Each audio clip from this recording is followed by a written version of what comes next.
Good evening, everyone. Hello, you. Good. You have got the folder there. We'll do a short prayer before we start. In this folder, you turn to page 9.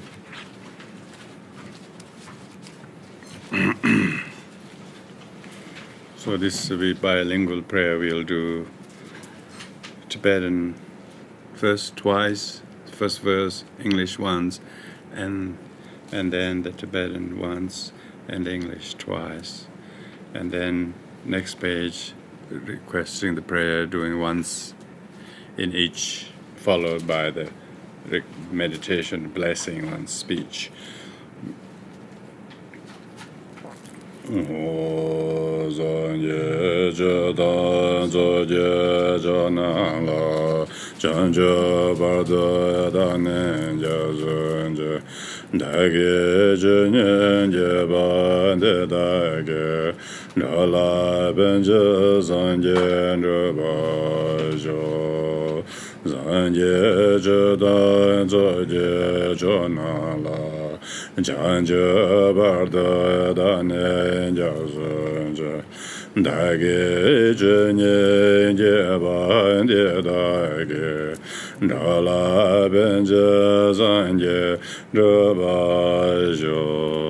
In Buddha, Dharma, Sangha, I take refuge until I reach. By the merit of listening to this teaching, may I attain Buddhahood for the sake of all living beings.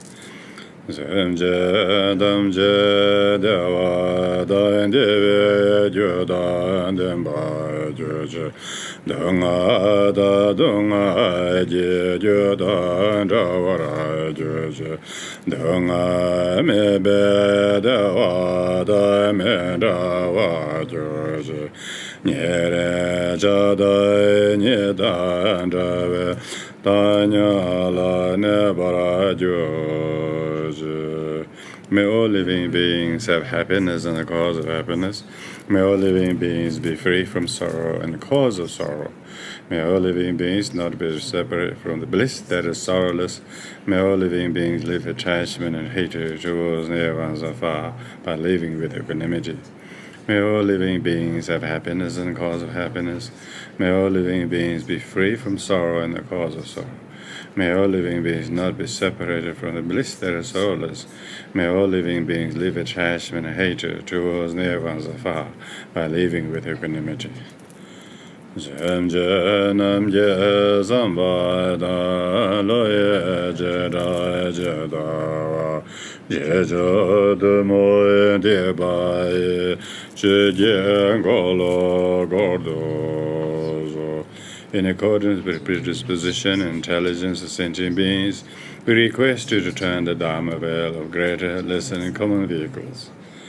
Zende je jen rahava zede dala de moya mambara zana kada denjo jon lo do baye la da babena zadozo. With the brilliance of wisdom, O compassionate one, illumine the darkness, ignorance, closing my mind, enlighten my intelligence, wisdom, so that I may gain insight into the Buddha's word, text that explain them. Omara bhajana de omara bhajana de omara bhajana de omara bhajana de omara Omara bhajana de omara bhajana de omara bhajana de omara bhajana de omara bhajana de omara bhajana de omara bhajana de omara bhajana de omara bhajana de Amara bhajana de amara bhajana de amara bhajana de amara bhajana de amara bhajana de amara bhajana Omara bhajana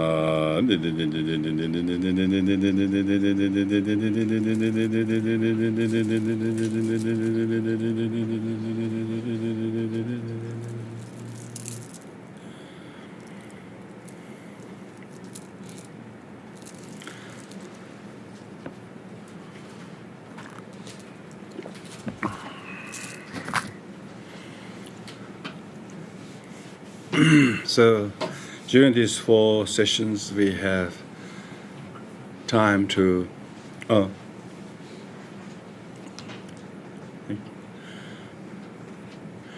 So during this course, we have 4 sessions, which is specifically designed to have enough time to look at a very important Buddhist concept called Four Seals of Dharma.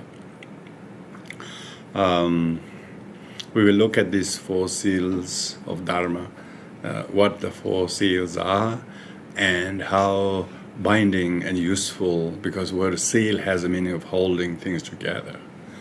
It's a kind of ideological framework, what constitutes Buddhism and its ideas, and its philosophy, and its intelligence, its rational, and its benefit. It's a liberative art. How liberating they are when we have these four philosophical or ideological framework through which we can view our world. We, I suppose, have some kind of philosophy in our own backyard of our mind, what we think is our principle, or however poorly composed they are, but everybody seems to have something in their life that's their philosophy. And we might very well have very sound philosophy. But these Buddhist Four Seals of Dharma are not really Buddhist as such.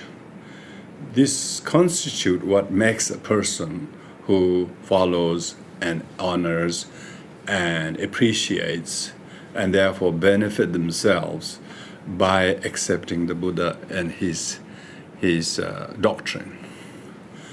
For seals also means doctrine, because seals also are the principles. Word seal also means symbols, or also means the signatures. Chakya, mudra in Sanskrit. Tibetan calls signatures. Signatures symbolize the person who puts the sign. Likewise, a person who follows the way of the awakening, because Buddhist meaning way of awakening. Who doesn't want to follow a way that awakens themselves, that makes them to grow? And these four ideas, and four very practical, very useful, basically, these are the four valid ideas. Valid means correct, and correct again. And there will not be time that you feel you're doubting about their veracity. The more you look at it, that much it supports us as we try to understand the mystery, a purpose, and challenges of life. Most crowd or people have an idea what life should be, and so and there's nothing wrong if they are proven correct, and they're able to make it possible. The idea of the Four Seals of Dharma is try to actually show what it is rather than what we want. We may not get what we want, but what if we can accept what it actually is? So Four Seals are what it is. Take it or leave it, for what it is. So these Four Seals of Dharma are realizations of the Buddha. I suppose we're entitled to have these realizations too, and we might greatly benefit by looking at the ideas and realizations of Buddha, and then help us to interpret our awakening. So what are the Four Seals? The Four Seals are four teachings in which all the ideas are contained. First seal it says all problems or unsatisfactoriness stems from one's own afflictions. This is a very big statement. Why this is seal is because everybody is falling into pieces when they meet unsatisfactory situations in life, as if they are done to them or they are imposed on them by others. They don't realize the source and cause of their unsatisfactoriness, of their own afflictive emotions, meaning their own destructive, childish, irrational feelings, unreliable emotions, which they put so much emphasis to, and they think they justify to react things with that feelings and emotions. They don't realize how it itself is causing the very unsatisfactoriness people do not want. Most people in society thinks that their unsatisfactoriness is caused by things outside them, or by people or events. And if they themselves have any part to it, was because they fell victim or they feel prey to the circumstances. If we were not far enough, if we were far enough from these people or events and circumstances, we should have stayed smart and not beaten, affected by these things. So they have the idea, as their life's unsatisfactoriness came from their exposure or proximity to the people and what happened to them, rather than their own intimacy to their own afflictions. So therefore, when it says the first seal that all unsatisfactoriness stems from the afflictive emotions, what does this tend to do is this try to correct the wrong views. Because we have the view, and our view hasn't benefited us. If our view have corrected us, helped us, we could. The more we hold that wrong view, thinking we are hard done by others' actions, others' lack of kindness or aggression to us, ungenerosity to us, where they spoke to us, and where they mistreat us, or what we don't have, these are the cause of my unsatisfactoriness. Society always lay blame to something else. Even the non-Buddhist religious traditions think that there is so-called original sin, from which all the troubles comes from. And Buddha was trying to pay attention to this teaching. They were there when he was born, and how people may go and address that. But he realized through his meditation that it was one's own unreliable emotions to which we become very addicted to that produces these unsatisfactoriness. Now, if the reason for this first all unsatisfactoriness has their root in one's own afflictive emotions, it doesn't mean that there are other people or things around us do not have a party to it. They definitely take part to it, contributed to it. But the root cause is one's affliction. Because society thinks the root cause is somebody else. They're often going for what they call witch hunt. They're going to hunt the witch who causes all the problems. And as of how to stop all the problems, only if they can apprehend and punish the witch. And the whole world was always going. Wars are fought, thinking that they could arrest and they can apprehend the other one who did it. And the more they went in search for this illusory perpetrator of the miseries, the further they were to eliminating the problem, more they caused more damage and more reaction and more mutual reaction, mutual punishment, mutual suffering it brought. And still they are not retreating, thinking, it must be my hatred, it must be my impatience, it must be my anger, it must be my greed, it must be my jealousy, it must be something else that I must look instead of externalizing them. Human beings have never retreated and always went and tried to find this illusory source of the problem. Buddha meditated this, and then he discovered through meditation. It wasn't his theory he developed in a laboratory. He was meditating, he was paying attention how his mind worked. and what it brought and what it wasn't bringing, depending to what kind of skill and lack of skill the mind is employed with.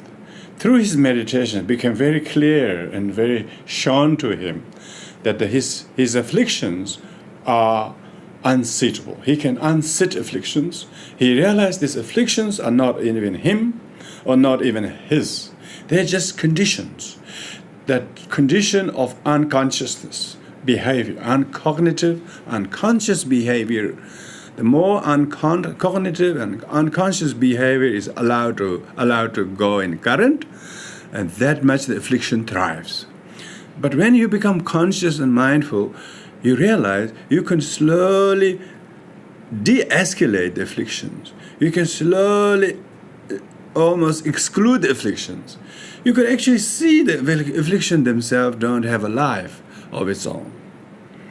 Not only did he fail to find suffering and its origin in the others, or other people's doing, or things external to them, he didn't find even the origin of his unsatisfactoriness. That is afflictive emotion. The afflictive emotion themselves, when he thought was the origin, they themselves have no life. They themselves have no life on their own. It's the unconsciousness props them up as they do, But when he becomes conscious, look at your own feeling, for instance, of hurt or sadness, and you really pay attention to it, and then it doesn't have something that is unconditionally supporting that. It slowly sort of fades away like a rainbow or like a cloud, like a mist.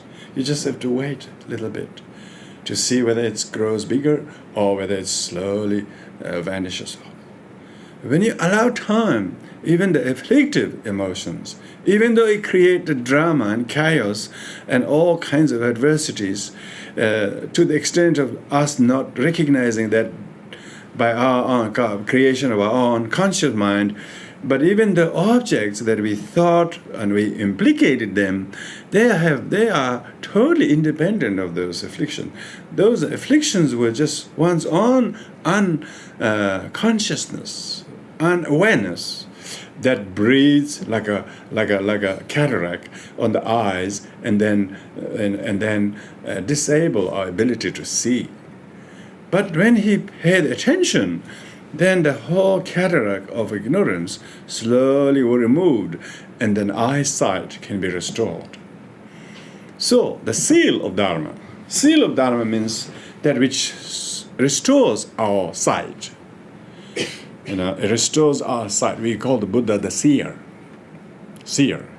Now, if you, in your everyday life, remember this first seal of Dharma, and then as soon as you remember this, remember. First, of course, we are tonight thinking about it. We have heard it before.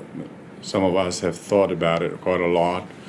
And it's so challenging to think it's all my fault. It's not theirs. But then when you really pay attention to what is that affliction that is mine, is it really me? Or identical to me, or it is a condition that I have allowed to breed. It's a condition. It's like a place that is kept dirty and wet, and dark. Then mosquitoes grow. So when the mind is kept very low and dark, and thought are not so positive, if you start thinking like that, it slowly creates an environment where these afflictions grow. Like depression, sadness, or loneliness, because people think they are not good, or they have not a lot of worth in themselves, and then the doubt of the ability and anxious about everything. When they start to allow this mind, like they whip this kind of illogical mind, slowly the mind becomes very, very conducive to become very negative, and then it becomes like afflictions just grows out of that. But if same corner of the room, or the dark or wet and dirty place, were brought in a fresh light, it was cleaned, and then there, or even those place could be completely neat and clean and hygienic, and it will not be breeding ground of mosquito and illness. So basically, this cognitive deficiency disorder, basically that's what affliction is. Affliction is unconsciousness of the affliction. If you are conscious of the affliction, they are not affliction, are they? They're not. If you're conscious of the affliction, then you know how to pace them, or you can de-escalate them. You could discourage them. It's just like a person knowing how to bring light and freshness and clean area into the place. So slowly, what was a breeding ground of a mosquito have now become less and less of a place where they will come, because of the environment itself has been conditioned. So one who understands that the unsatisfactoriness are conditioned by the afflictive emotions, and afflictions themselves are not something truly independently existing from their own side. They are just state of mind. The cataract is not a cataract unless it's on the eye. Cataract on somewhere else is not called cataract. Maybe a dirt, or maybe cover, or maybe something else. Only when you need to see it's called cataract. So therefore, even the afflictions are not affliction in themselves. Now this is very important, because if you don't understand first seal of Dharma very well, people become very they become very self-conscious and self-unliking. They say, I don't like because I'm the one who created all the problem. Buddhism didn't help me because it made me to be more depressed. I'm the creator of my own circumstances, and they thought they would be liberated by the teaching, but teaching says it's all your own fault. But then teaching actually says that at the beginning, but it's not with intention to make us feel that way, but with intention to see, then its ball is our own court. No. So in the past, we've been wasting time and blaming someone out there. So everything what we did, it actually escalated the very problem, because we were doing afflictively. So due to the affliction, whatever we did, even to blame others, actually we become more afflicted unconsciously. From now onwards, as soon as you take the responsibility, which is taking Dharma means responsibility. Dharma means self-transformation. Dharma restores us to our wellness and health and happiness. But first, to become well, you got to admit that you're ill. And if that illness or unwellness that came from our unconscious behavior, basically. Affliction is unconscious behavior. That's what I call, there is this very strong cognitive deficiency in cognitive ability to unset certain affliction, and unconsciously breeding the very affliction that makes them suffering. They're angry over some small issue, and they're still angry about it. They're still angry about it, and even still more angry about it. The problem isn't going down by being angry, and actually problem seems like a long way off to even worth talking about. But since then, the anger about it has been allowed to breed. Now that has become more of a problem than the actual problem itself. Now that's exactly the not cognitively deficient and disorder. One has a disorder in knowing it's one's own disorder, meaning lack of some kind of a control. And so one who mindfully is able to see, you will be able to detect your daily unsatisfactoriness quite quickly. Oh, is it because what he said to me, or because what they're doing, or because what I thought about them telling me? So straight away, the objects are not object, but they are thoughts. They're my thoughts. If I'm afflicted, I will see the affliction is making them look bad. So it actually is not the object, it's our affliction is painting them. And our mother may have been very kind and give so much to us, or sacrifice everything in her life and did everything she has and put all her time and life online to just do everything for us. But we still think, that I really didn't get the decent mother. I really didn't get the decent upbringing. I didn't get the good education. I didn't get this good upbringing. When people start thinking like this, then because of the affliction, they keep casting this image of this poor lady who gave all her things that are in her life to us, but we don't see her generosity, we don't see her sacrifice, we don't see her selfless dedication, and all the things she did for us and others and many others, and we just don't see them because we're so ensnared in our affliction. So our unsatisfactoriness is not due to her lack of generosity, her lack of kindness, but our ingratitude, how ungrateful. Our anger and greed makes us so unable to see how much we already received. We are so poor in gratitude that we don't even see all the receivings we received. And then we just cast another image. Only if my mother was like them, only if my mother was like hers. And then try to idolize all kinds of. But if you ask the other who what do they think about their mother, they may be hoping their mother was like yours.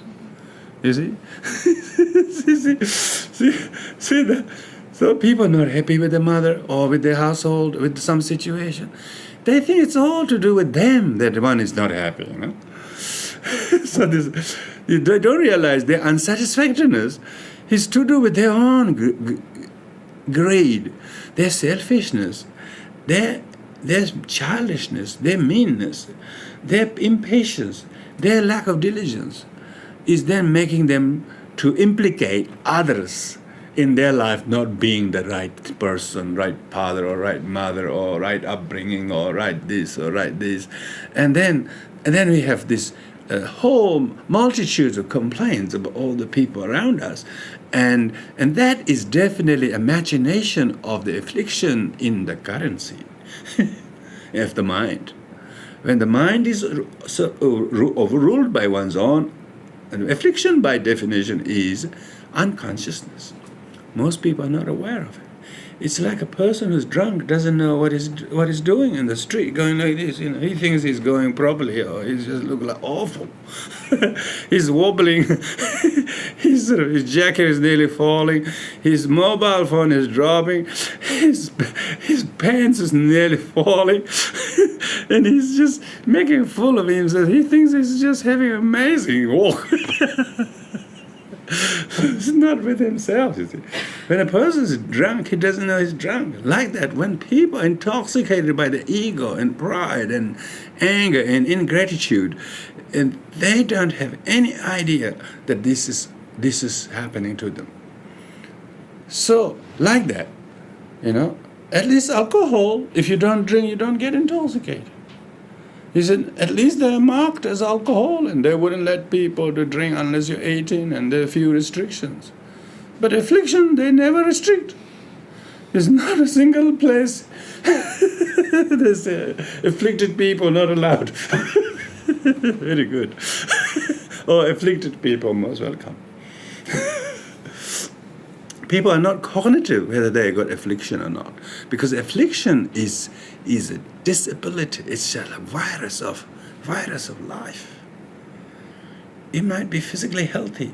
You might be whatever. If you have virus in the cognitive consciousness, it's just like the cells of brains are killed by this affliction.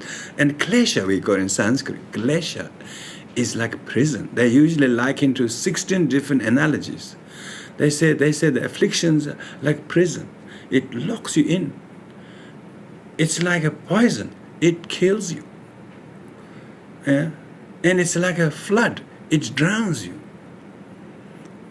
It's like a fire. It burns you. It's like a fog. You just don't know which direction to go when you're afflicted.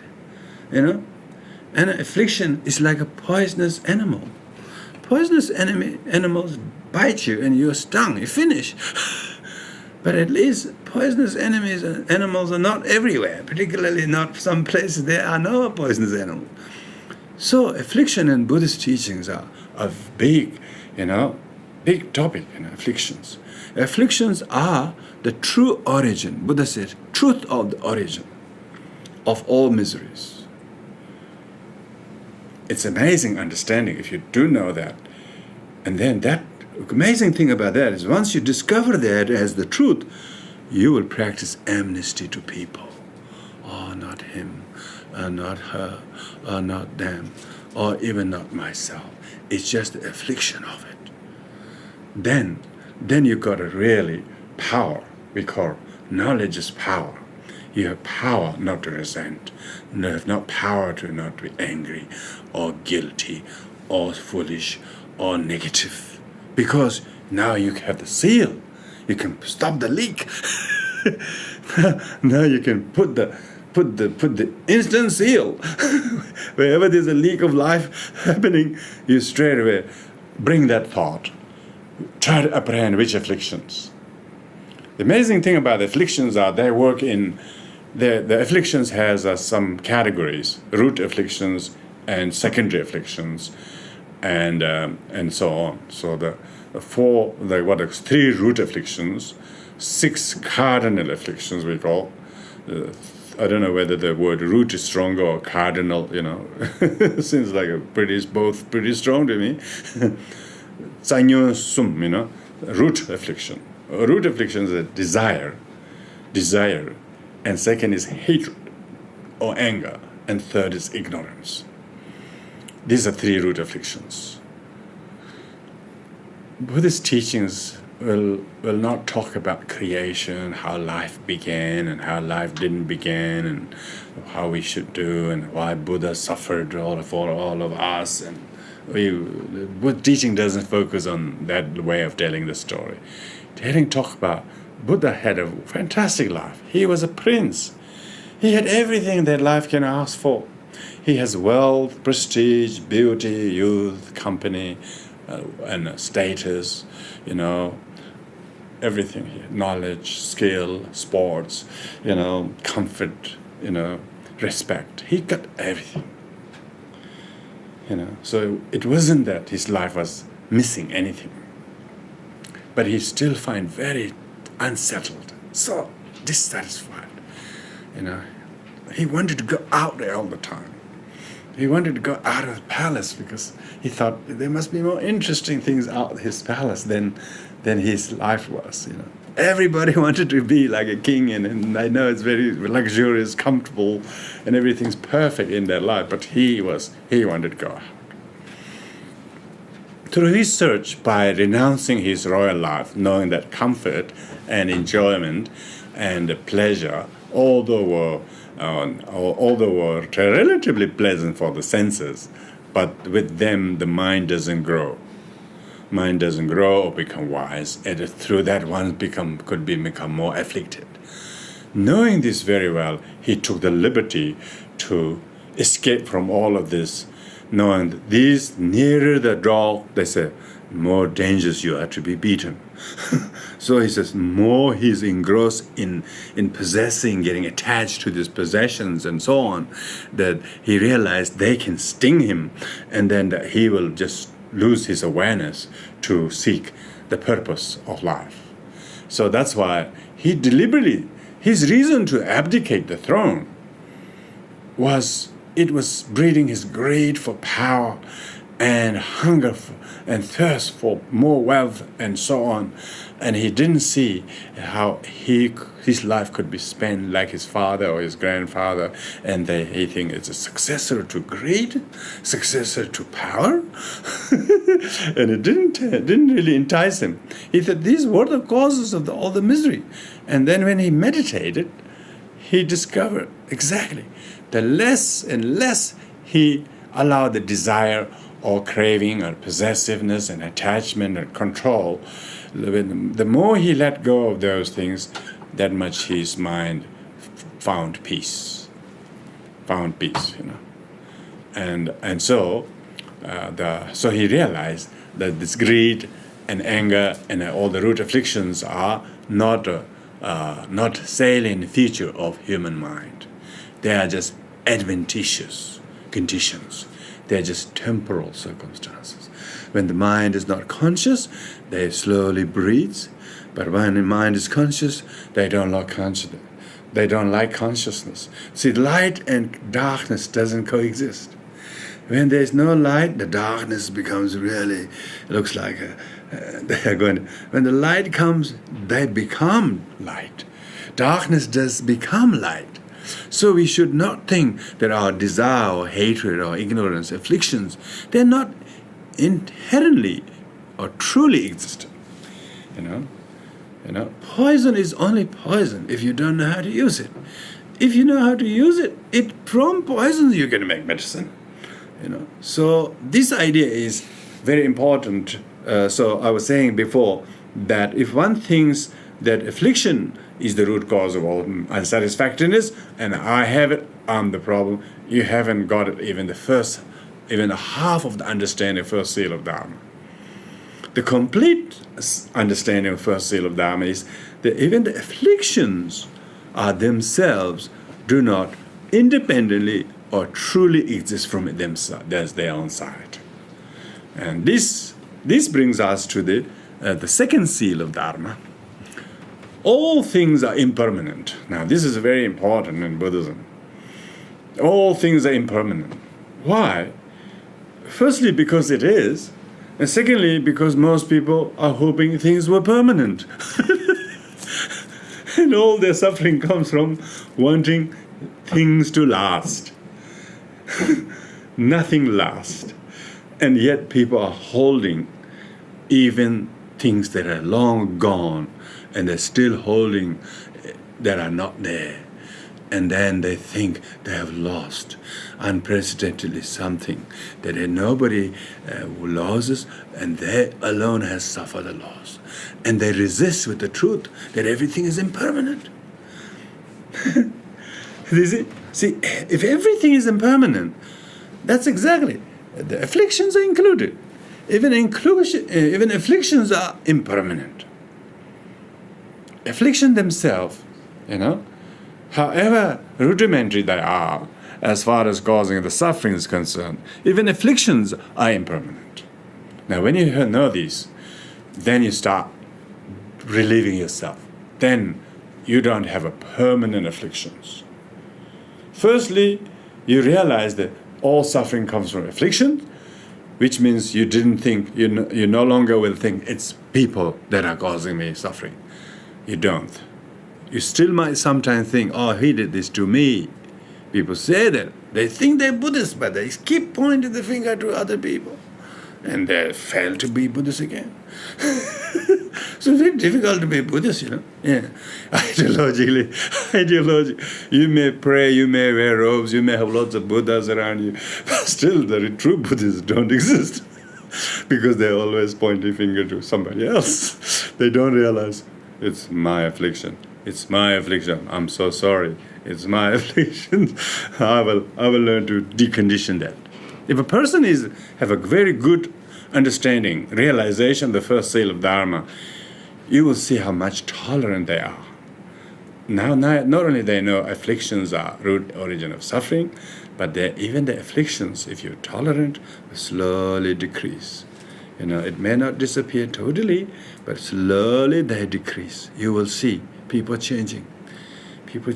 And when you know, then you do not see someone as same thing or same one who did this, that 20 years ago. You don't look at them anymore. You look, come on, wake up. If that was 20 years ago, that was 15 years ago. Why are you still thinking that alone is what they did? They've been doing millions of things before and after. Why can't you remember any of the other things the person did? The moment you make your own views of somebody impermanent, meaning impermanent doesn't mean you drop the view. You just see other things that they do. And then when you see the impermanent means non-certainty. There isn't any fixed reality that exists from its own side. Which is amazingly liberating when you know things will always change. Even if not by itself, by all the causes and conditions itself. And then, and sometimes you don't have to be patient. You just have to know things are impermanent. Full stop. And remind yourself, things are impermanent means things are not just say that, but do the impermanent things. Drop the old view about it. That's the real impermanent. There's no point believing things are impermanent, then wait for the impermanent to hit on your head. Bing! No, you have to do the impermanent thing. Means drop the view, drop the feeling, drop the perception about the thing. And then you have done the thing that is impermanent. You didn't just believe to it. You didn't just put a signature, say, yes, I agree. But actually you honored that later on. That was then. How could I keep holding this view about the person? So I have to make my view impermanent.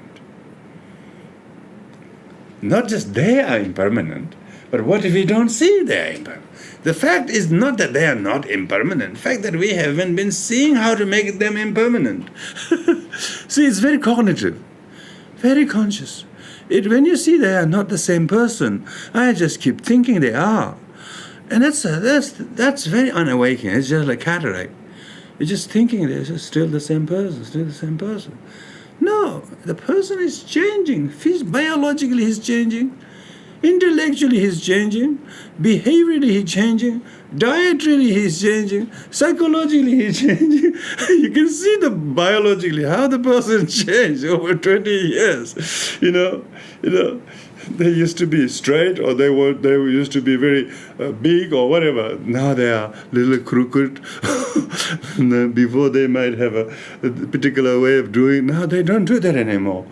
You see, everything is changed. But we still think that's the same person who did this to me last 2 years ago. See, we are so stagnant. We're so inapt to make things impermanent. We make things impermanent, so it's not that we have to believe in impermanence. Ask the Buddha, look, I believe in impermanence, so please include me in all your grace. So as the Buddha gives grace to those who believe in him. and so that's why in Buddhism we don't have this Buddha gracing to people, and giving them a special seat in heaven, but because they believe in it. There's nothing to no benefit in believing Buddha if you don't do the impermanent thing yourself. Even if you say I believe in Buddha, but you still hold the past wrong views about something and it's still not letting go. Buddha is saying, no, you don't follow me. You don't accept me, nothing. You think I'll do it for you. This is not working. Wake up. Wake up. Because if we do the thing that is impermanent, what is impermanent is we drop the views. I was afflicted, and therefore I saw him like that. Otherwise, he's just doing his best. He's been really good. He does this, he does this, he does that, he does this, and on Tuesday he does this, on Monday he does this, on weekends he does this out of on a volunteer, he does this. Then when you start looking at that, then you change your views about the person. And then you don't see the small miserable thing that we think the person is, or person does, or person doesn't do, or person did that to me. We realize he does lots of other things. And when you change your view, that is not only things are impermanent, but you got to make them impermanent. Then you will drop your views. You drop your emotions. You drop the wrong views. You don't blame the person nearly as much. Give them a break. Even for yourself, it's better not to blame anybody. It's so nice to make things impermanent. Meaning that, if it's permanent, it's good. We just don't change his clothes, for instance. Just keep wearing every day. Just sit there, hold, and don't move at all. If permanent is good, we all become statues. We are living beings. We have life. And therefore, we are full of energy. Energy means constantly changing, constantly moving, constantly shifting. If we're not cognitive over that, yet we want some stability and certainty, predictability and permanent, that's materialism. That's not Buddhism. They talk about certainty. In Buddhism, we say, what? There's a certainty? What? What are you talking about? Certainty of what? Certainty of impermanence. Yeah. That's the only thing that is certain, is that everything is impermanent. Particularly when we start doing the thing, believing, and we ourselves drop the views, feelings, how we talk to each other, how we treat difficulties, how we try to change the way we tell the story. Then make it impermanent.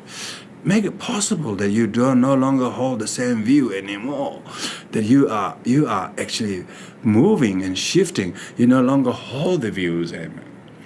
It's not that you have to go to a school to know about impermanence. The impermanence is everywhere. From matter to consciousness. From environment to philosophical ideology. You can see the changes. Dramatic changes, how society and political landscape, people's ideology, what people used to do and how they used to live, and so on. When you look at this, what is a wonderful change. The world is beautiful because everything changes. Otherwise, you're summer alone, just summer. Every day summer will be very boring. Every day winter would be very boring. Even winter day, we have summer day. Even winter, we have a very, very summer-like afternoon. Even in the summer day, we have very, very winter-like morning. So impermanent gives us a breathing space. So all things impermanent, when we do that, then we don't have this rigid, fixed view of us and people and even of afflictions. Wonderful relief. You therefore give yourself opportunity to let go. It's not there anymore. Most people are holding things that are illusion. They're not there. It was long gone. It's just like they're looking at the sky and they saw a sky writing there and they keep looking at the sky thinking it's still there. It's not there. It wasn't there even when they drew. It had a nature of dispersing quickly. Nothing is more substantial than sky writing. But we think they should be, I have a permanent condition. The word permanent conditions are contradictory, I tell you. If it's permanent, it's not condition. If it's condition, it is not permanent. Two could not be mutually inclusive. So therefore, even you have some illness, some symptoms, one must believe, these two will not stay with me all this life. Even if there's symptoms of this illness may, but my attitude will shift. Previously we thought it was a curse to be ill, but now we see that when you're ill, you actually know that then you see so many kind people, so many volunteers, so many social workers, so many carers and people who are giving their time, dedicated constantly to attend to people like our need. We are happy and quickly wanted to get out of the hospital after 3 days. They are there 7 days a week, out of their commitment. Looks like they are very permanently stationed there. So what is permanent you're really wondering about? See, when people talk, people are complaining about their life because they lost something. They don't have the same job. They don't have the same status. They don't have the same influence. Or they don't have the same dynamic of relationship, and therefore they feel their life has lost something. It's because they don't know things impermanent, they're mourning that. If they know everything's impermanent, they knew this goes and comes to everyone. So who suffers most is one who doesn't understand things change. Now, this amazing thing about change, the impermanent is maybe a bit bit technical to some people because we don't see the word impermanent used very much. Change is. Impermanent means change. You change your views about that event, about that perception. Even our perception about that, if we are not changing the perception, we suffer as long as we keep the perception. It's amazing. So people are not suffering from the object, their perception of the object, by non-changing of the perception of it. But thing itself is not even there, but perception about it still kept. And so unsatisfactoriness came from affliction. See, not knowing impermanent things impermanent is an affliction, is a cognitive affliction. Not seeing salt as a salt, sugar as a sugar. People, even in a conventional world, everybody says that's salt. And this is sugar. They both look alike, but the taste totally different. So therefore, a person who keep eating salt, saying it's sugar, people will say, "Oh, he must be crazy. It actually looks like sugar, but it's actually salt," or vice versa. So when we are cognitively incapable of, we are imperceptive. We cannot perceive even relative reality what it is. So actual change is constant. Buddha didn't have to. Impermanence is not Buddha's theory. It's his explanation. It's his commentary of before Buddha was born, things were already impermanent. But nobody was able to articulate this theory and then teach that as a seal of the Dharma. Why it seals is most people are falling into pieces when the things are impermanent. They don't hold together. They think they are losing something. But actually, when you know everything is permanent, you let go. Your letting go liberates you from attachment, anger, and unforgiving mind. It's unforgiving is a holding on to wrong and ill will feeling to keep it longer. That's what's hurting people. See, the first seal is affliction. Second seal is of understanding change. If we don't see change and change, knowing how to change, it is an affliction. So the suffering and unsatisfactoriness that life brings is due to the inaptitude of both these two truths. When we have this understanding of these two seals ideologically, say, if it became your thinking here, like you are listening here, and you be thinking like this, I'm sure you can, flash back some things. Oh yeah, I should really change my attitude about that. Oh, I've been holding that wrong view quite a while. No wonder why I'm feeling so suppressed or so sad still, because I haven't changed my view about it. That's why I'm not experiencing the benefit of the seal of the Dharma. It's not holding me. I'm suffering as a result. I'm in pieces. I couldn't hold myself together. Only if I realized, seal of Dharma means only if I gain this confidence, a realization. Realization as this amazing spark comes in your life. In Buddhism, we call enlightenment. Small enlightenment comes. See the benefit of seeing everything as impermanent. And then not only seeing the benefit of seeing everything, but being able to make views, feelings, perceptions about things and issues impermanent. Then you can see what a wonderful theory when to put into implemented, liberate us from the despair, the hurt, the sadness, the self-loathing, the blame, the anger, the resentment, the jealousy, all of those things slowly spares your mind for the day, for the hour, for the week, sometimes days and days. You can see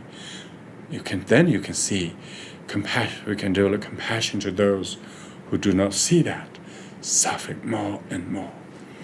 Because they don't see the two seals of Dharma, you can see they are beaten by their own self-harmed actions and reactions and attitudes and behaviors. And yet they are implicating others. And instead of making things impermanent, they think that they are making them to sediment. They almost make them to last as long as possible. And they are not aware either of these two they are doing. They are educated people. They are specialists. They're so technically very knowledgeable in their own area. But when it comes to cognitive awareness, in emotion and intelligence, they lack iota of it. And then when they do silly things or do things against or whatever, it doesn't upset your anger. It doesn't press your wrong button, but you're always in a compassionate state. Oh, childish sentient beings who are unaware of these seals of Dharma. Instead of unsitting there on afflictions, recognizing these as a rudimentary cause of suffering, they're implicating each other. They hire lawyers. They spend all their savings just to get that dry name, empty name of theirs clean. They spend all the money they don't have so that they think that they have the truth, they have the justice. And they gruel each other for nothing but for the useless torture of both. Due to their anger, due to their greed for power and righteousness and kind of vindictive, resentful, childish, self-punitive actions. So much self-harm, but still lay blame on others. And then you feel, when you understand the two seals of Dharma, you are capacitated. Your capacity has been boosted to develop compassion. Compassion is a virtue that which understands suffering and its causes. Compassion isn't this kind of aversion to suffering. Compassion isn't this impatience to suffering. Compassion isn't this reaction, a childish reaction to suffering.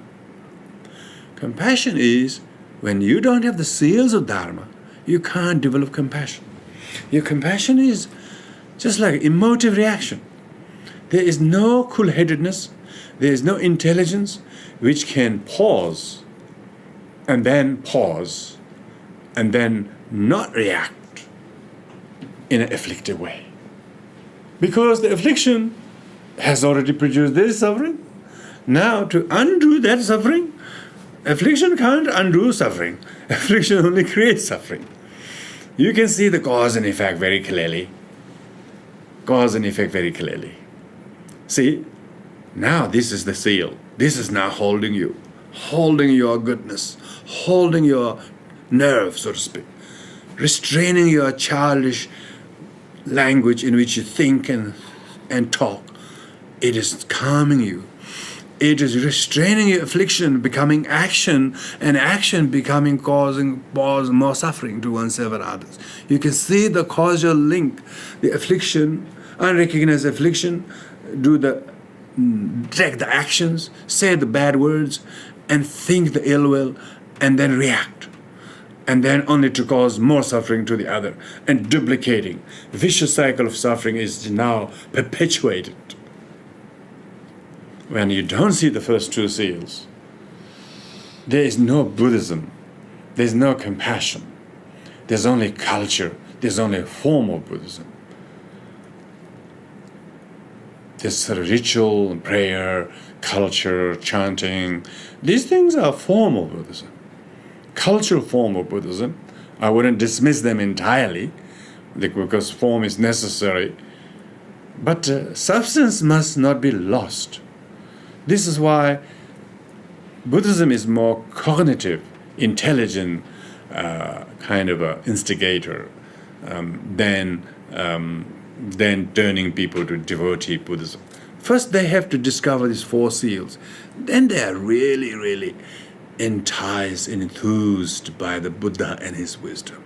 Then you might gain some amazing, wow, this is the man who really did all the hard work and discovered the truth and explained it so well that we can intelligibly connect with that line of thinking. The more that line of thinking is in our mind, we feel intelligent. We feel life is good now that we haven't died. We're nearly dying every day. But we got revived by discovering this Dharma they call nectar. Yeah, we found it. Yeah, you found the best finding there is to find. Because once you discover the truthfulness of the Dharma, the truthfulness of Dharma means validity, valid, so valid. The more your rational and logical mind asks for question, that much it gives you more kind of revalidating answers. What is the revalidating of answers? Seal. We say seal means that holds together, doesn't break into pieces. Usually when we don't have any philosophy, any good understanding, coherent theory and philosophy to adhere to, we fall into pieces very quickly. And all our beliefs were just cultural biased or kind of religious kind of expressions, but deep down emotionally we are falling in pieces in no time. Now, once you discover these seals of Dharma and you pay more attention to it, they become subjects of meditation. Meditation means your mind is really always present. Always present, whether there's some affliction in your mind or not, you're just surveying. So you can see yourself coming and survey. He's coming. When you survey your mind, you become more cognitively mindful, whether you are hosting or posting affliction or not. When you are, usually you don't notice you are, you see. So therefore meditation in Buddhism, meditation is very powerful. You could be sitting there breathing or praying or saying some mantra. While you're doing this, you notice your mind, whether it's kind of a afflicted one or not, you can clearly notice. So then, if you don't watch your mind, unless you make some space in your mind for the noticer of the affliction, you're not going to apprehend them, because they are very good at disguising themselves as a right, as friend, as being safe, as being kind, or as being whatever. This affliction comes in form of righteousness. Affliction comes in form of rescue in the world. All that kind of thing, So it's very important to have the restraint to that which actually distinguishes control from care and compassion from possessiveness. Got to distinguish these clearly. Because if one's care becoming more like control, then those who we care doesn't enjoy our giving. They don't feel being cared, they feel controlled. Because the affliction doesn't allow that we are controlling them more than giving them. And when their children or youngsters or others who are in our care do not feel that they are receiving with care, they feel controlled and manipulated. And then whatever we give is just wasted. See, affliction can be so deadly. It can make us very unconscious that we are actually feeding poison. We're giving, but we are keeping. We're giving, but we're trapping. That's not giving. True giving has joy in the giving and the receiving and the benefit. When one's giving to get, that's affliction. That's affliction. That's poison. And so, when the giving is done to get, that's afflicted karma. That's afflicted karma. Action is afflicted. But the person themselves knows not. Why? Because they're not cognitive. Cognitive means whether it's afflicted karma or unafflicted karma. You can't idealize that I should be unafflicted. But at the same time, we shouldn't be complacent, thinking, I'm afflicted anyway, it doesn't matter. Because we're afflicted, and we should be conscious to how to guard and minimize their occurrence. This is the mindfulness. This is the mindfulness Buddhism is. When you start doing some Buddhist teaching and understanding and listening to it like this listening is very, very good meditation. It will slowly give yourself a way of looking at things more awakeningly. more cognitively, more, I would say, insightfully. Because of that, it will add some sharp faculty in your sensibility. And as a result of that, you can recognize the symptoms of affliction via their infant level. And you do not let them grow so big until you don't recognize it all. Because you can tell the poisonous of the affliction looming into your mentality, you are able to detect them more quickly and then learn not to react while that is in your mind. So any action that is created under the influence of affliction, like the drink and driving is perfectly fine if I'm not drinking, and vice versa. If one is just drinking and not driving, it's perfectly fine. At least inside one's living room is not going to be a huge collision, except with one's furnitures and things like that. Not drunken people throw, and they're not aware that they own furnitures. See, when you're afflicted, you are not aware of what you're doing. It's just like a dementia coming too early. When some people in the 80s suffer from dementia, of course, we know exactly what it's like, and they're at least retired and they're not working. When we are young, but we are demented, ideologically, intellectually, just imagine that. I mean, that's what we're talking about. That's what seal of Dharma. When you know that all affliction stems from affliction, then there is this cognitive awareness to minimize the afflictive emotions and not act while these things are dominating into our mind stream. So the first seal of Dharma, in a very nutshell, we're talking about Buddhism in a nutshell. Because every teaching could be shrouded in all sorts of things, particularly when people think, what is Buddhism, But what isn't Buddhism? What is really the Buddhist teaching is to cognitively be geared on your mind positively to know that all unsatisfactoriness, all unhappiness, all difficulties comes from one's own affliction. So when you have that, it awakens you.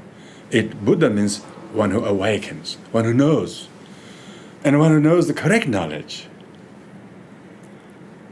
And a good thing about that is, as soon as you know that, then you will be patient.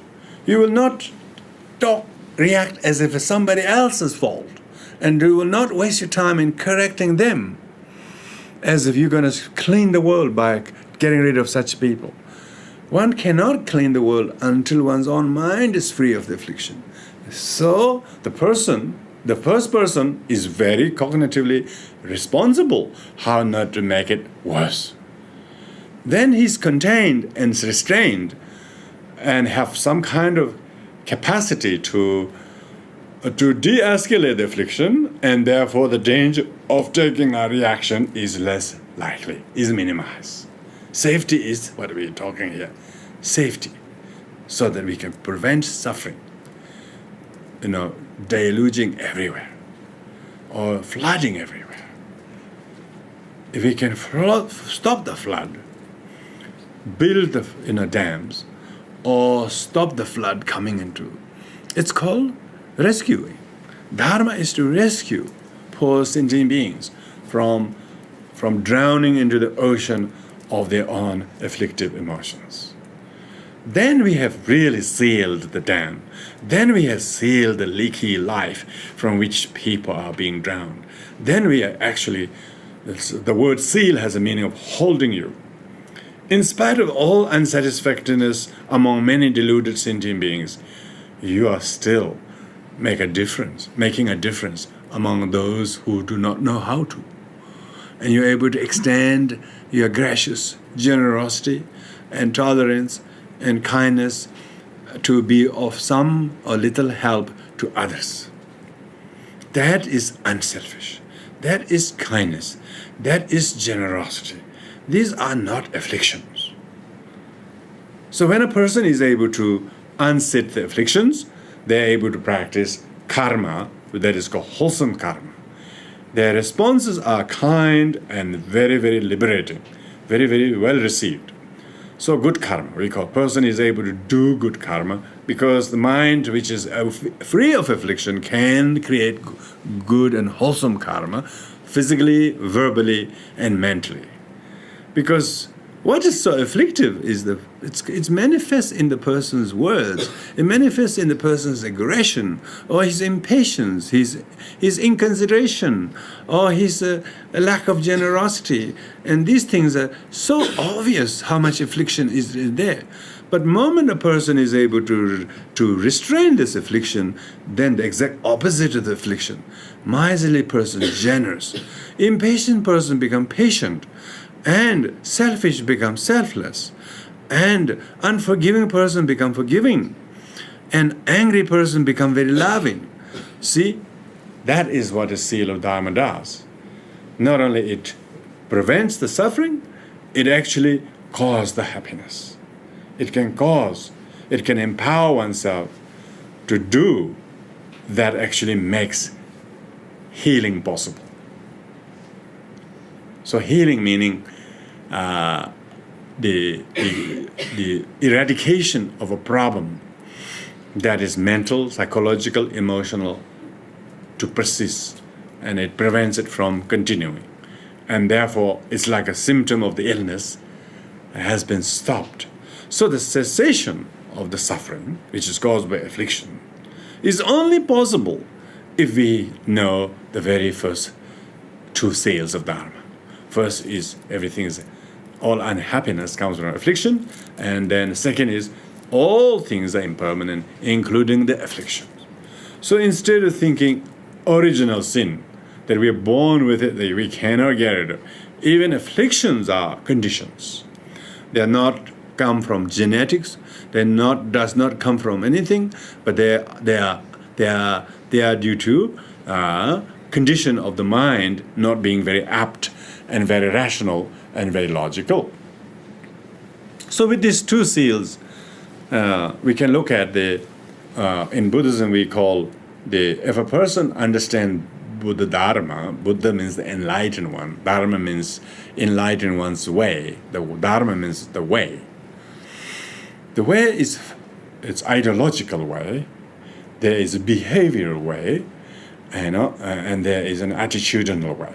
So this we can call it. So first is the person's behavior. When how a person really once a person have embraced these seals of Dharma, say that if you have accepted these two seals of Dharma, and if you have become competently able to accept them, they are not imposed on us. There's no requirement for you to agree to these seals of Dharma. Buddha never said, please, what I said is totally true. Please believe it. It's really good for you. And I don't have to explain it again for you. So much nicer if you just believe in this. Buddha never said that. He says, don't believe just because I said. This is the characteristics of Buddha Dharma. The reason for that is believing and living. The living is more important. Living means do the thing that is free of the naivety, and don't be complacent thinking my mind is devoid of affliction. Always check whether your mind is subject to or about to or in the peak of affliction. The moment when you investigate, that is meditation. That is the mindfulness of one's awareness. This awareness of not saying what will happen if I go that way, what will happen in that direction. But what if I think this way? Because our thinking influences our behavior. And our behavior influences our experiences. People actually experience the result of their doings. So if the afflictions are not discouraged or discouraged from the mind, then the behavior will be influenced by the afflictions, and then the things one does become harmful, destructive, childish, and one becomes regretful every time looking at it. and one doesn't feel any satisfaction, joy, because every time we look at things, what we did under the affliction, and they made a more mess of it than help anything. So the unsatisfactory nature of the affliction is not only during the thing, but consequentially. It has consequences. So, the reason a person is able to embrace the seal of Dharma is to prevent such unwanted consequences.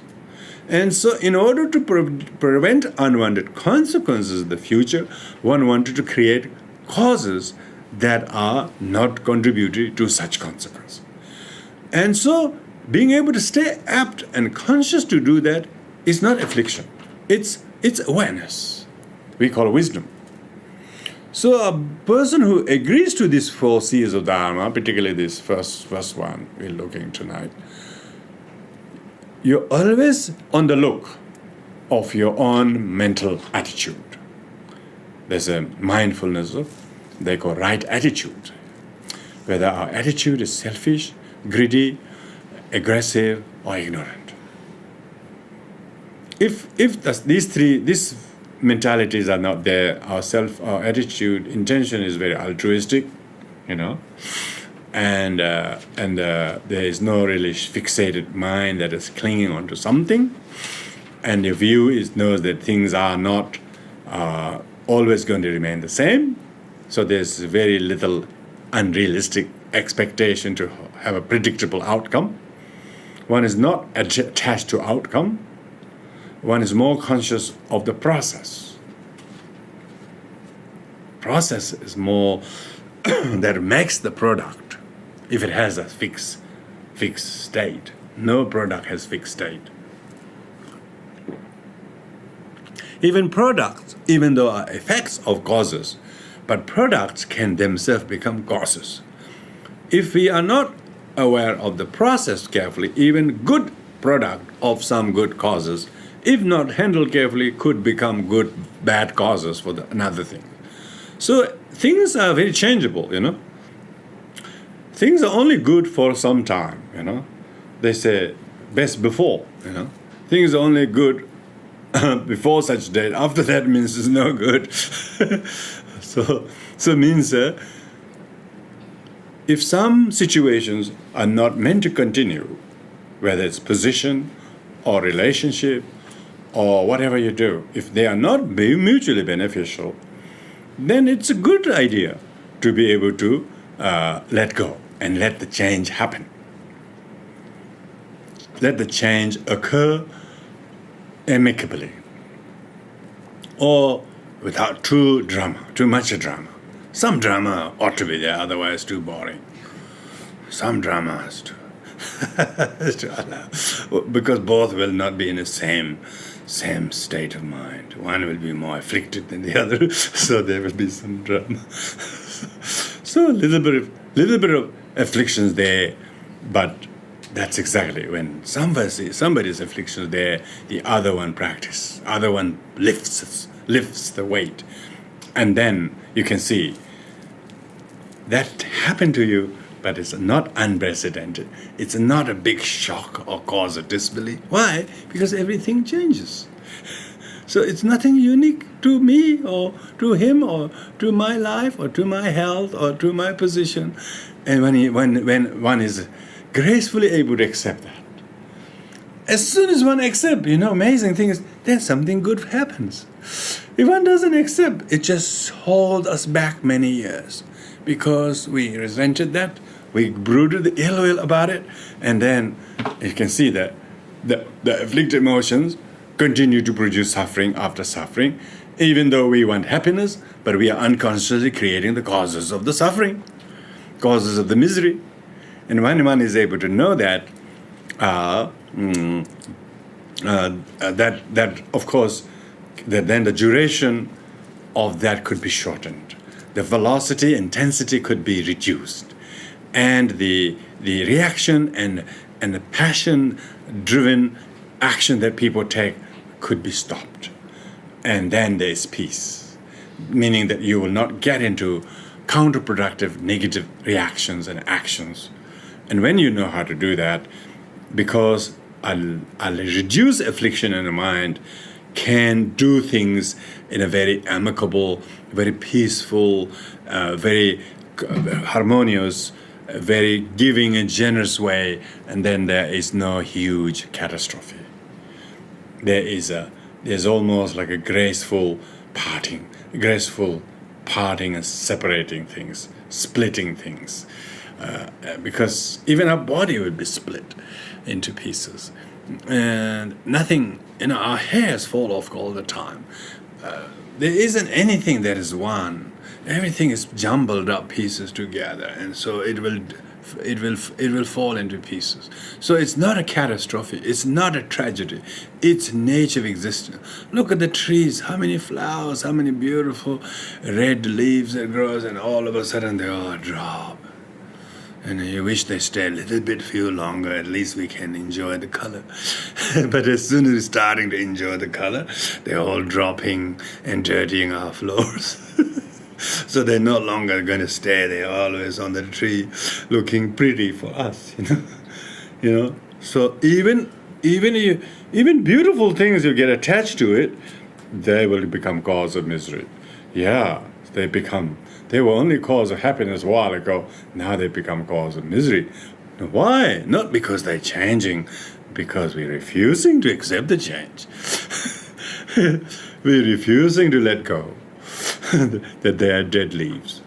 And dead leaves don't maintain the color and cannot sit on top of the tree always. And they're dead because they were on the top of the tree. That's the problem. The sun was shining right on top, so those leaves will dry very quickly. The trees, but the leaves that are bottom of the tree, like suspending like this, they don't become gray very quickly.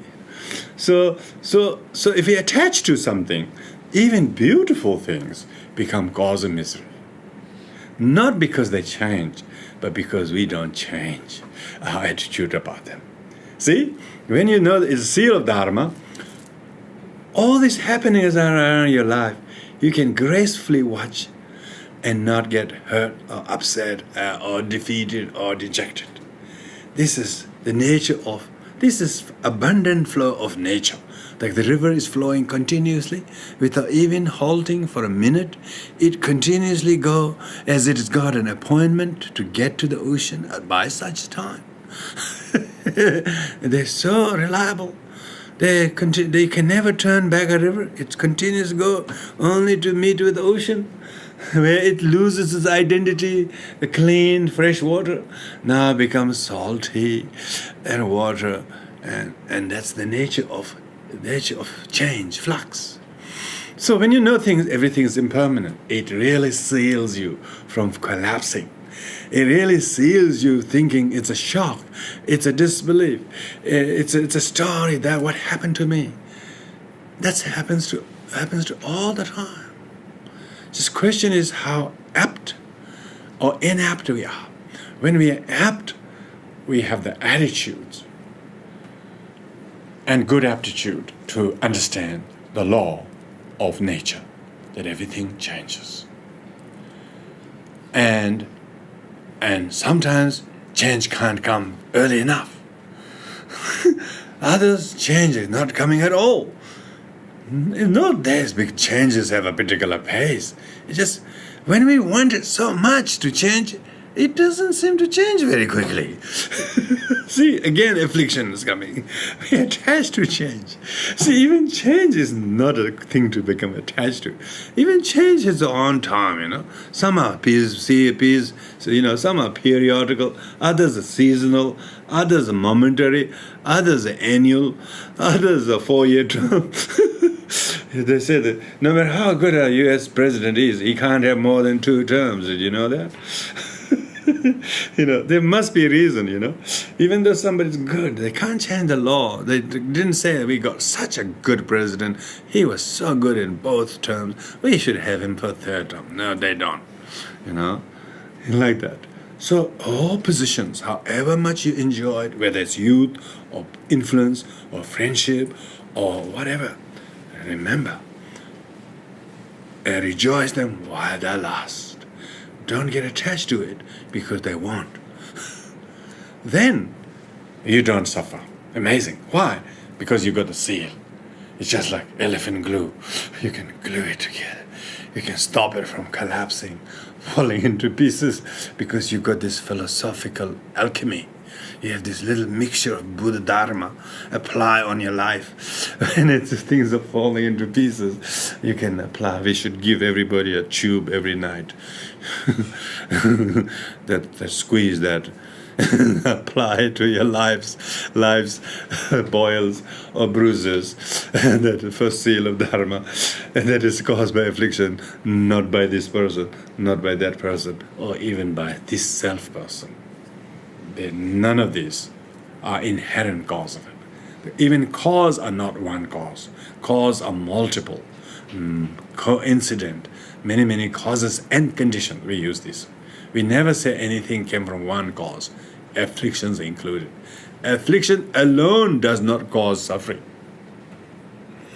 Not understanding of it, not detecting of it, allow it to thrive, and not developing remedy.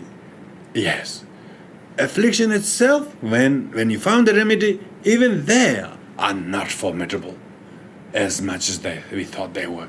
Even afflictions, that's what in Buddha Dharma we call refuge. When people become Buddhists, they formally embrace the Dharma. They become Buddhists. So it's called refuge. When they become Buddhists, they have refuge. Refuge means they can now think that way. And then not feel drained and drowned in the rain of life's difficulties. They have an umbrella. They have a raincoat. Because they think, know, do, and feel these teachings, and as a result of that, that become their doctrine and philosophy and their behavior. And so doing, and they are able to stop the suffering. You can stop the suffering only if you know the cause of it. When you don't know the cause of it, you try to stop, but you're stopping non-causes. You're stopping incorrect causes. Could you please stop him? Could you please restrain him from coming or looking over my fence? The kind of miserable restraining orders people make. They don't know how to restrain their own impatience. They want others to be restrained. And there's no improvement. But how many neighbors can you restrain? How many people can you restrain? If we can restrain our own enmity, this is what the Shantideva, a Buddhist poet, says. It's not enough leather to cover the whole earth to protect my little feet. But if I can just cover my own feet with enough leather, a little sole on the sole of the shoes, then wherever I go, I'll be protected. It's like that. It's not so much try to stop the cause over there. The cause over there is the incorrect one. It's not the correct cause. It's not the cause of it. So instead of misapprehending, you have now cognitive, therapeutic behavior which knows that they are not the cause of the problem. We've been barking at the wrong tree. Now we won't bark even at the right tree. There's no one tree you should bark. This analogy is little shallow. I think you don't bark at the right tree either. In Buddhism, there is no tree. It's full stop. There's no tree at all. Let alone a wrong tree or right tree to bark. Because by the time you found it, it's not there. It isn't quite the thing you thought it was. And even the afflictions don't have an intrinsic existence. Even afflictions, when you know, they become wisdom. See? So that's what seals it. Your wisdom, your affliction become wisdom. See, that's what impermanent is. Your afflictions are not always staying with afflictions. When you practice Dharma, when you meditate, you realize your hate and anger to someone is actually your unrealized love. And then, when you know that, you soften your approach, and then you realize how not to use aggression and anger to yield any benefit, because it doesn't. But if that very anger is understood, it is unrealized due to deficient wisdom and cognitive, and therefore the wisdom was not mobilized to know it's actually our love, our concern for the other. It's not our aggression and hate for the other.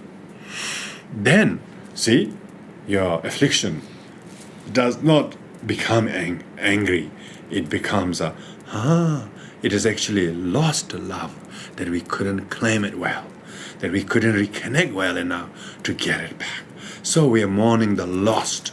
We are trying to recover the memory of love by this incessant anger and aversion towards the other. When you have this awareness, it's amazing. When you get that awareness, and then you will know that even afflictions are not true cause of suffering. Even the afflictions are remediable, and they become wisdom. Why?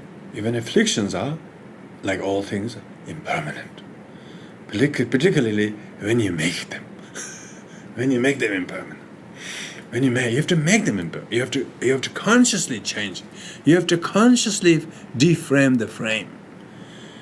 People say he framed me up, But of course, every problem we have is framed by others. But we frame ourselves quite unconsciously many times. And we are not asking ourselves, could you please deframe me? It's about time you lifted this frame out of my shoulder. You framed it. I know it. Could you please unframe it? Could you please deframe it? That's what Dharma is. With the Dharma, we get to know how we unconsciously put ourselves into that pool of water to almost sucked us into the whirlpool. We push ourselves into the dense fire, or this thorny bush. We put ourselves in a very awkward position. Unconsciously, we slowly sort of slipped into it, sunk into it. But when we know, how not to do that, straight away we restrain. And that is the seal of Dharma. Knowing those two prevent us to whip the suffering, that is cause of affliction, and whip their awareness to lighten the sufferings. And when you're able to do that, this is more like cognitively speaking. So people say, what is the Buddhist doctrine? It's important to, some people say reincarnation. It's not Buddhist doctrine. That's not an important doctrine at all. What's the point of talking about reincarnation when every incarnation is misery? This would be best. There's only one life. Why believe in two or three or many? God give any comfort. If we know how to put an end to the misery. So reincarnation is not of 4 Buddhist seals, not even one of the 4. Some people think Buddhism is all about reincarnation. And they really, really all think about so caught, even though it's got some kind of value in it down the track, but not central tenet of Buddhism. Law of karma is naturally so. No, law of karma means law of cause and effect. Of course, the whole idea of the suffering coming from unsatisfactoriness is an explanation of cause and effect. How the undesirable things we have come from the unconsciously planted cause of our own anger, our own greed, our own jealousy, our own selfishness. That knowing the cause is affliction, and then being able to prevent the unwanted suffering is a medicine of a medicine. If somebody discovers a virus, we think it's great. It would be best if we don't have to get sick. So you don't have to develop a virus in the first place. If we can prevent the very illness, So Buddhism is about well-being, is how to live well, how to live the life very well so that we do not self-harm. And then implicate others. When one becomes conscious that we've been self-harming due to affliction, then one will not implicate others. One will see those towards whom we've been implicating, we've been angry at, are actually our most important people in our circle of love and care and generosity. And yet we are angry at them. And that's ridiculous. That is not living.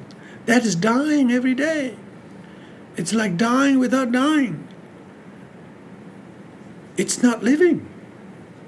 But living is not wasting another precious day or afternoon or whatever in such unconscious manner.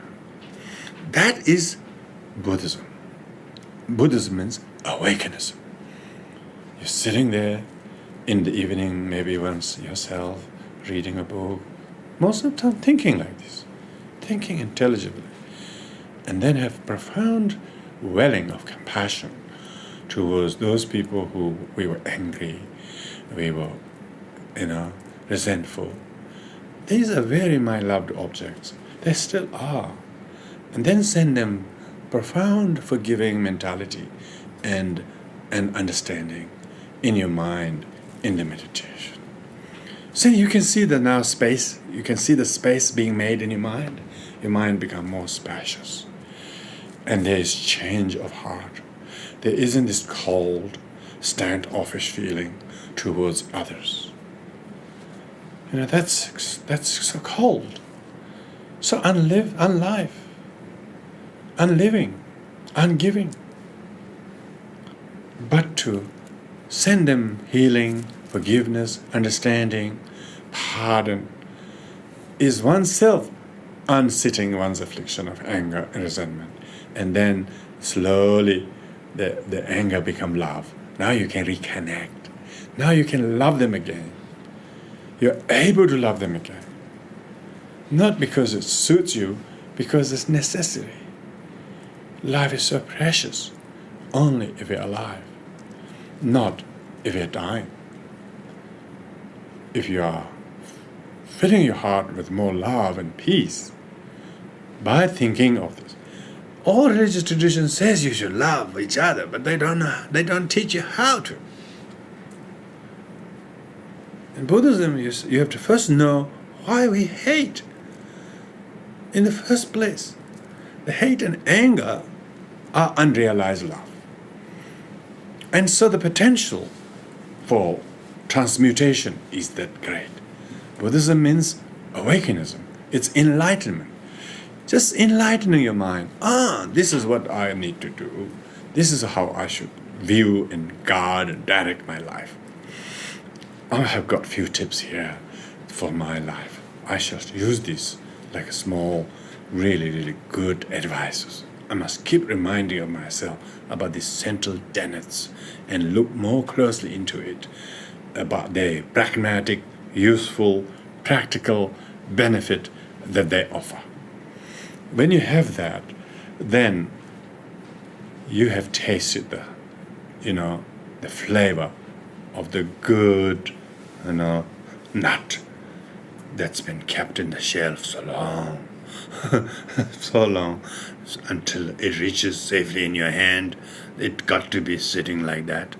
So the nut is the culture, the tradition, the story, the form of Buddhism. The nut is what these teachings are. The shell is the culture, language, practice, all this rather different looking, rather alien looking, rather new looking. But once you start to taste the flavor of the Dharma and how much makes you feel well intellectually, emotionally, behaviorally, linguistically, you wouldn't speak the same language. You wouldn't think the same way about anything that happened. For you are for you are revived. Dharma revives people, give them reason to live again, more honorably.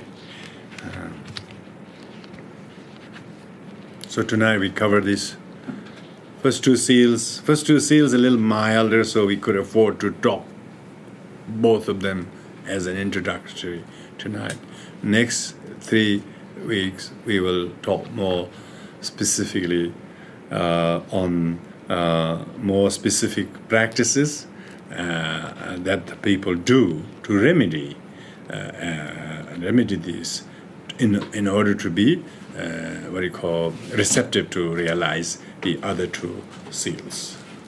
So, do you have any questions or comments before we wrap up? If you have, we allow a few minutes.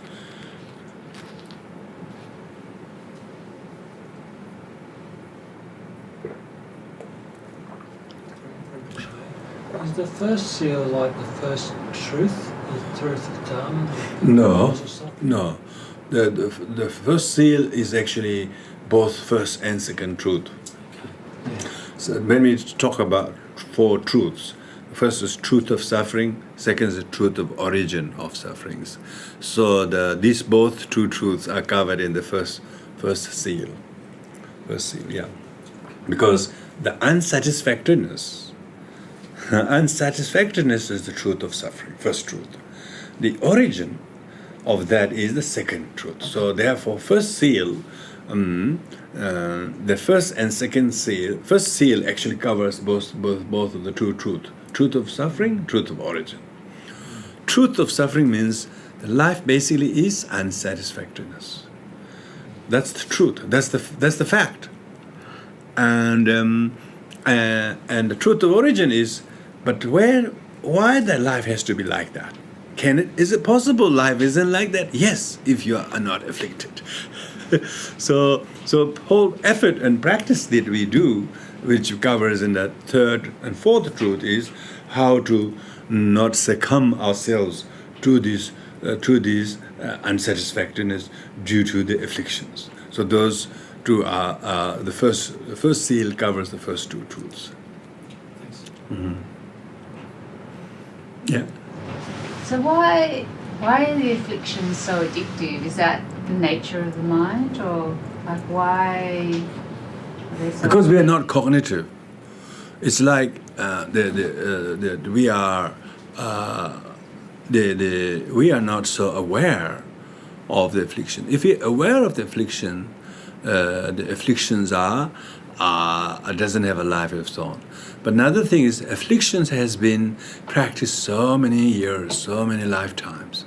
The cognitive therapy has been not been introduced very much at all in schools or anything like that. They teach you to be independent, teach you to be competitive, teach you to be everything they teach is all materialism. We are brought up by society that is all about boosting the ego. All about outperforming somebody. You can do it. We are not able to accept that we be okay just as we are. Because of that desire for power. And we are taught from the day one how to go and get it. And when you don't get it, you get upset. And then, so we teach them delusion right from the very beginning. And of course, that's usually we are animal. We are basically the 2-legged animal. And so all sentient beings are very good at afflictions. Very good at affliction. And only few among the human, they say, few among the bipeds, there will be people who know about afflictions. Others are not talking about affliction. They're talking about evil infidel over there. They're talking about destroying these people. That everyone who's other than our religion are wrong. They should be killed or destroyed. The others are not even talking about afflictions. They're talking about the enemy out there. So you can see how vehement the affliction is, because so-called religious tradition promote hate and teach retaliation and revenge. And instead of peace and tolerance, and when people are not doing this, you can see how many wrong doctrines are there. Everything we teach is very, very addictively affliction. And there's very few, sane spirituality that teaches right from very beginning, as soon as we are able to read and write, cautioning them about the so-called affliction of one's mind, and be gentle to sentient being, to each other, the others, put others before oneself. Such teachings are there, but it slowly become discouraged in the pursuit of materialism. Wherever there's more material progress, there's more afflictions. And there's almost less, more cynical about spirituality. That actually spirituality is knowledge of this, what the spirit does. Affliction is that makes spirit go unspirit. It is almost making us unspiritualized. And when we become a little bit of, like all religious traditions, you can see in the sacred books, they all talk about the hate should be discouraged, tolerance should be practiced, peace, forgiveness should be done. But majority of them do not show a very meticulous way how to. They just say it's sin or something. They actually don't teach you the psychology. They don't teach you the biology. They don't teach the physiology. They don't teach the phenomenology of these things, why they happen, how they can be understood. Because they don't do this, they use the divine judgment, their cause to implant fear in people, to follow blindly something, as if that's actually not, that's not cognitive therapy, that's blind therapy. Blind therapy hasn't led many people. And so that's why affliction is so addictive. One nature is, the afflictions are very, very small. They do a good disguising job. They hide. Affliction is good at being hide and innocuous. It's very, very, very, very deceptive. We call in Buddhism tagye, means tiny and subtle, but it slowly invades from. It's just like a cancer. It goes inside you and slowly grows. You don't know they are arriving. Because of our innate grasping to ego is unmitigated. In Buddhism, right from the very beginning, we warn that ego, so-called grasping to ego, there is no self, full stop. It's an illusion. And slowly we discourage. But when our education system, right from the day school one, teaching us to just materialism and competition and all these things, it's almost like directly is encouraging to, if you write a resume, for instance, you have to tell everything you're good at. You are not telling anything you're not are bad at. So cover up, So it's so afflictive, so deluded. The materialist society. Of course, majority of society, huge majority of society in materialism. Only small portion are believers. Nowadays, people who believe are becoming less and less and less believers. And among the believers, majority are just biased. They're following that because it's their language or their culture, not because they know it is valid or it is intelligent. So therefore, in Buddhism, Buddha dissuaded people believing him because he said so. They say, he said, you must examine yourself critically, not accept everything what I said. Now, so that kind of teaching is not widely available until the last 50 years. It's very much due to changes and lack of changes in political spectrum, and when people become more conscious about these, I think intelligence and spirituality and science, when all work in harmony, then nowadays they are actually using scientific research the harm of hatred, anger, and negativities to their heart condition, to their brain condition, to their all health situation, how they biologically destroy the very immune system. When people are talking like that, then they're starting to see the afflictiveness. Because until you talk the affliction causing harm to health, people are not the affliction as a sin. I don't think people are not so interested. The affliction as a cause of ill health and short life, high blood pressure, and then everybody's interested to do things to discourage some afflictions.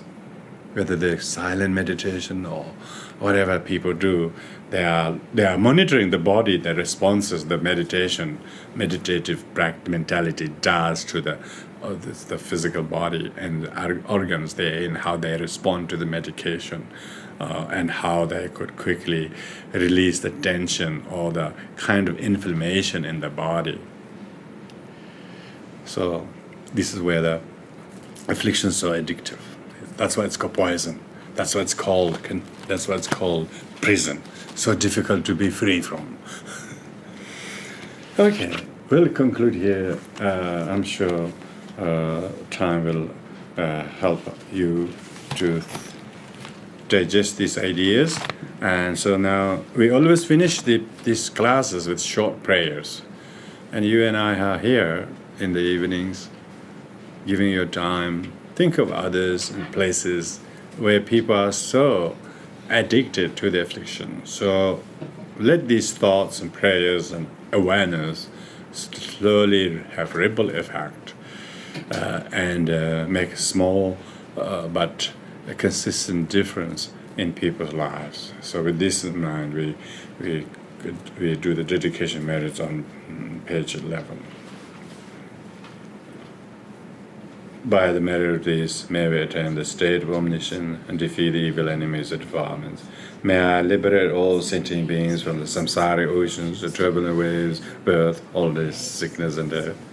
By listening to the excellent and precious Mahayana teachings, whatever boundless merit I acquired, may all sentient beings become precious and stainless vessels to retain the excellent and precious Mahayana teachings. May the supreme and precious bodhicitta take birth, yet not done so. Where it has been born, may it increase abundantly without degeneration.